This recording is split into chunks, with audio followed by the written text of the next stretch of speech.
Здравейте YouTube и днес ще ви покажа, който не знае как се прави, да кажем, невидима папка. Така, първо правите и да кажем, изкарвате създай папка, да кажем.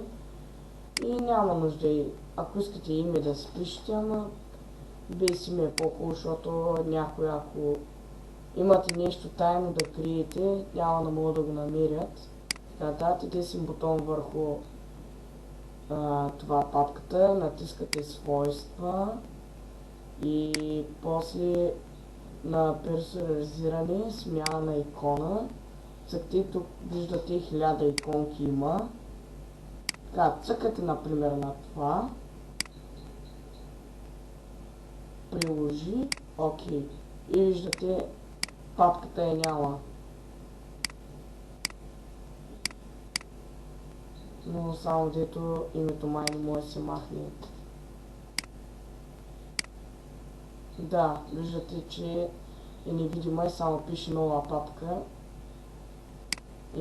Това беше от мене в първия ми епизод. Да съм ви помогнал и ще качвам след още много по-хубави видеоклипове, как се правят неща и геймплей на някои игри. И това беше от мен, до скоро.